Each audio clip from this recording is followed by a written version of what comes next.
Update 2. My stepdad turned my family against me. If you haven't watched the first part of this story yet, click the card above or the link in the description. Now for the second update. Alright, sorry for the delay everyone. Work has been busy, and I just got home this past weekend. I sat on that message from what it turns out was in fact my stepfather. My curiosity got the better of me, and I called him. I did do what some had suggested, and recorded a call using a different app. I wish I could say the call provided me something, but that would be disingenuous. Hearing his voice made my skin crawl.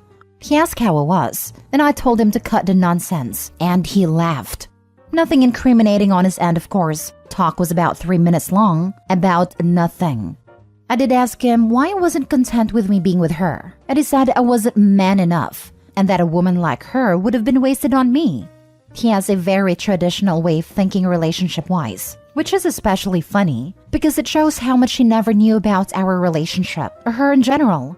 Without going off on a tangent, my ex was/is pretty notably against gender norms. She has a very well-paying job and told me she'd never be comfortable being a stay-at-home mom/wife. She even often took the initiative for stuff in our relationship, etc. There wasn't really much to take away from the conversation other than that. I don't really know what he wanted, but I told him not to call me again and hung up. Not very eventful in that front. I flew back home prior to the weekend last week and went to my uncle's birthday party. Had a good time, and the family was very welcoming and apologetic for not being more supportive after everything. None of them were ever rude or anything. I've got no negative feelings towards any of them. I then talked with my brother and set up a meeting at his place with my ex and mother on Wednesday night. On Wednesday, I went over there and got what I expected. Lots of tears, lots of apologies. I admittedly had a tough time keeping it together. I talked with both of them and my brother all independently. Mom has already filed for divorce, which is good, and I appreciate her doing so. We had a decent conversation. You can tell it's strained, but I think we're making some progress towards healing. My brother and I had a good talk. He apologized for everything that had happened and I accepted it. Can definitely tell he feels remorse for how it all shook out. And for the work he put in to make it right, I definitely don't hold a grudge. My ex and I had a very long discussion through most of the night. We'd been talking over the phone for the last couple weeks already.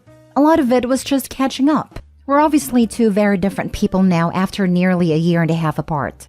We had some more serious discussions later on, about everything. About how screwed up it all was and how broken I was by it all.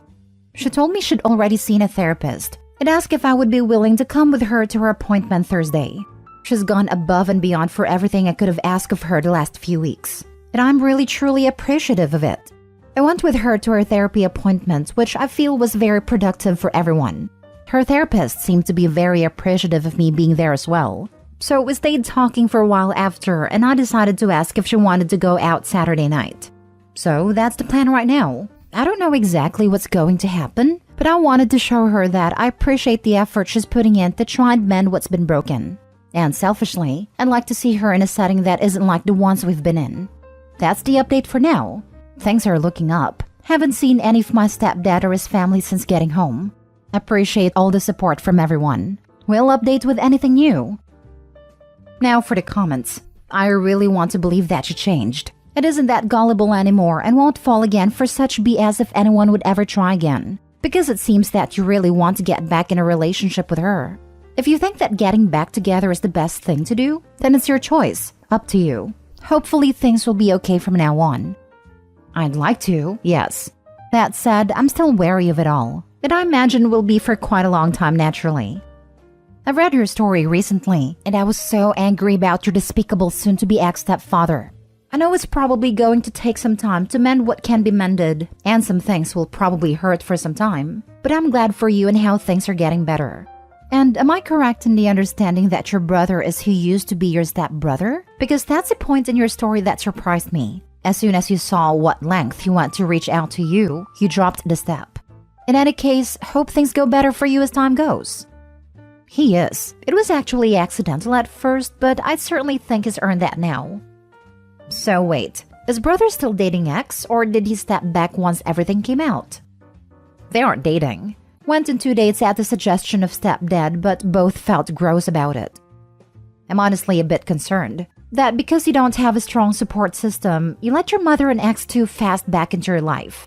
I would never trust them to have my back like a family should, ever again. Mom has already filed for divorce, which is good, and I appreciate her doing so. Why are you appreciative? This is a bare minimum, and mostly self-serving to get rid of a liar. If she didn't do this, she would be a monster. But if she does it, she stays a terrible mother and person. The same goes for you being appreciative of your ex trying to mend things. Not saying they can't change, but I would stay low contact for years to come and see if they seriously want to change. I'm appreciative because they've done all I've asked of them in the past few weeks.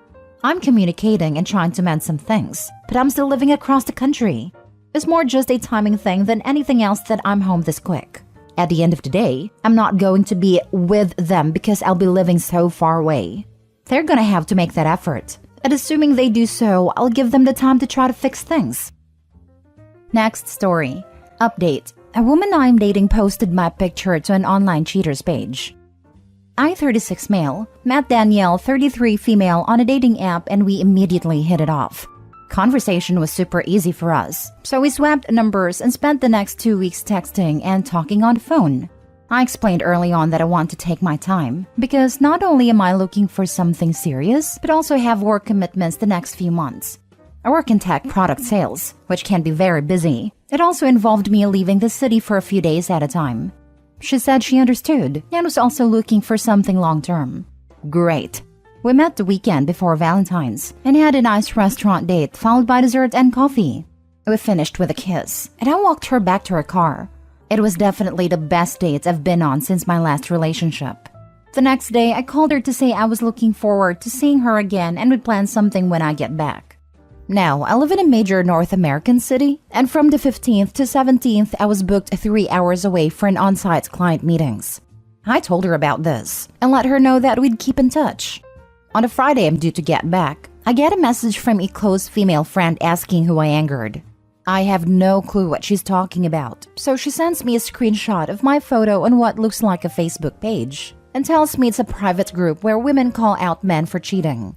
It's called Are We Dating the Same Guy? And this particular group is just for people from my city. In the screenshot, multiple people are posting under my picture with mostly harmless comments like, "Oh, I went on a date with him years ago. He was okay." But there were others like, "PM me for the tea." And one woman said, "He's an angry a-hole. Stay away for your safety." Because it's Facebook, I instantly recognized her name as someone I went on a date with the last summer who I had to block after she repeatedly tried to sell me her cat. Absolute lunatic. A few things about me. I am single. I have never been married and my last relationship was over a year ago. I am very selective, and Danielle was the first date I'd been on since the end of summer. I'm also a very private person. I don't use social media and I don't kiss and tell. So the fact that my photo is on this site is mortifying. What makes matters worse is when I got home, I started getting texts from a bunch of other people I know, either laughing at me or calling me a womanizer.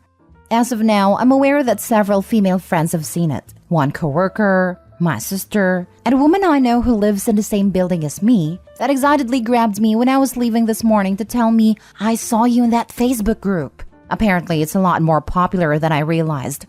There's only one person who would have the motivation to do this, so I called Danielle on the weekend and asked her. Initially, she denied it, but after some prodding, that flipped to apparently her friend posting it. Why? Because a few of them had gotten tipsy together on Valentine's as they are all single. My name came up after her friends asked why she wasn't with me that night after the great date she'd told them about. Apparently, me not being around as I was leaving early the next morning for work was suspicious, as was the fact we'd been talking for multiple weeks but she'd never seen my place. She gave them a picture I used on the dating app, and one of them posted it. She told me she was sorry, but that seemed too good to be true. Her last relationship ended due to cheating, and she wanted to make sure I wasn't married or in a relationship. I told her I needed some time to think, and would be in touch.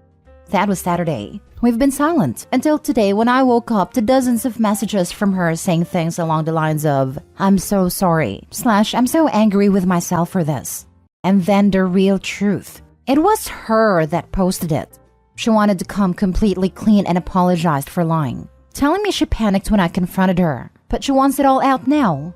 She sent me screenshots unprovoked of the PM conversations she was having with women in the group about me. Aside from the one head case I mentioned earlier, there was nothing accusatory. But what I couldn't get over was how they were discussing me in such an open manner. It had nothing to do with whether I was single or cheating. It was stuff like, he took me to this restaurant, he drives this kind of car, this is what his place is like, this is how much money I think he makes. I would never talk about exes or people I've dated like that. And if a guy tried to talk to me about Danielle like that, I'd think he was a freaking weirdo and tell him to stop. My two closest female friends are divided on this, so I'm here for advice. One thinks that women need to protect themselves against predators and violence, and groups like this are necessary. The other is angry on my behalf, because the presumption of men being posted to that group are that they're cheaters or sketchy. Otherwise, why would anyone even post them there? I really don't know what to do next. I've never had to deal with anything remotely like this before. I like Danielle, but it was one date. She also lied to me about it at first. This seems like a headache, and we've never even hooked up yet. Is she going to get even more paranoid after that? It doesn't feel like we're compatible. This feels like the past 3 weeks of us talking have been one massive waste, and that actually stings, because she's the first person I've really liked since my ex. Now for the top advice before reading the update. I'm really surprised you're considering moving forward with her after this. She lied to you. She invited judgment of you. She is very vulnerable to the opinions of others. And she is insecure. Insecurity definitely does not bode well with a job that will take you away from home often. This is a lot for one date. And quite frankly, below the maturity level I'd expect of a 33-year-old woman. I think you should let her go. Chalk this up to a story you'll laugh about someday on future dates and get back out there. This woman is insane. Don't walk away. Run. You can try asking her to take it down before you reject her, but don't keep your hopes up. Also, remember that she will likely share your text messages with the public, so be very careful in what you say. One date and you're already deep in drama? Man, even the crazy ones can normally hide their crazy for at least a few months. But nope, this crazy was already strong on day one. To top it off, she lies when she's confronted with something unpleasant and is projecting BS from past relationships onto you on day one. What advice would you give someone else who told you the same story? Because to me, this sounds like a bunch of red flags all up front. This is what I came to say. That and run. Now for the update. Back with an update, but firstly, a couple of quick notes based on the feedback I got. I don't care if you think my close female friend violated the sanctity of your super cool secret girls only club. As she told me, her loyalties are to me. She's known me since I was a child, but knows that I didn't deserve to have my photo plastered there. I understand that those groups may be necessary in keeping women safe or finding predators, but their moderator should go harder in ensuring that it meets those goals, rather than running a de facto gossip club where innocent people's personal lives are affected. I've had dozens of people reach out with very similar experiences, so perhaps your rules should reflect that rather than just keep boys out. As for the lunatic who wanted to sell me her cat seemed like a cool dude, but I just wasn't in the market for a pet. He also only had 3 legs, which made him run like a drunken sailor. All cats deserve love, so I hope he got away from her. Some of you alarmingly struggle with concepts of consent. I consented to my photo appearing on a dating app. I did not consent to my photo appearing in a "is this guy trash" group. These are not the same, and the stigma and assumptions associated with both are vastly different. I really shouldn't have to explain this, but here we are.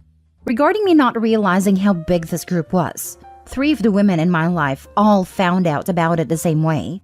On Valentine's Day, a radio show ran a segment on it, then it got picked up by blogs and social media. It's even appeared on local television. My friend saw it on Twitter. Another saw a "this guy was dating 12 women" post that got shared and decided to investigate. My sister was texted by her friend about it, and when they all rushed to check the group out, there I was. Great timing. It currently has over 50,000 members. Anyway, moving on. So I decided not to pursue things with Danielle. She took the post down during our radio silence, but it mainly boiled down to just not seeing her in the same light anymore. I can accept that she is genuinely sorry, but I also know how I am, and it wouldn't be fair to either of us. This is supposed to be the honeymoon period. Everything is supposed to be light and cute. Now it's just suspicion and resentment. Not gonna lie, that period between when we first started talking to when I went away on my trip was really great. I looked forward to talking to her. When I would see a text, I got butterflies. When we kissed, it felt electric. Some people said what she did was such an obvious red flag. They were questioning why I was even hesitating. The reason is that I haven't felt like this in some time. My last relationship lasted 5 years, and after we broke up, I legitimately wondered if I could find that spark again. Especially after trying dating apps here and there, and not having much luck finding the right person. I do want to feel that spark again and find my person, but holding on to something that already has these problems before it even starts is the wrong move. Instead, I'm simply happy I got to experience it. Now I know it's out there and possible again, just not with Danielle. But I'll be honest, I did wake up today thinking, hey, you never know. Maybe a couple months down the line I'll think different, and maybe we'll go grab a drink. And then I saw she texted me. To preface, before I left the city for work, she sent me a photo with a message, "Don't forget about me." It was her in a bikini on a summer beach blowing a kiss. She's quite chesty, so is not exactly safe for work, but there was no nudity. I opened today's text, which reads, "Hey, hope I'm not disturbing you, but I'd like to ask you to delete that picture I sent and do not share it with anyone." WTF? I just replied, "The only copy of that picture is in our chat thread. Do you seriously have this low an opinion of me?" To which she apologized and said she was just making sure. Fine. At first I was annoyed, but then I realized the most important thing. It was a reminder I had made a right decision. So I made another and deleted her number. I can't believe he didn't tell her. I would never share a photo of you without your consent. What kind of monster would do that? I kind of think he did say it in a classier way. You seriously think that low of me? Implies what she did was low AF. As someone who's been cheated on, I understand Danielle's insecurity and trust issues. The fact that she took it out on OP after one date shows that not only is she nowhere close to ready to date, but she also is giving her ex way too much power. She needs therapy before going into another relationship.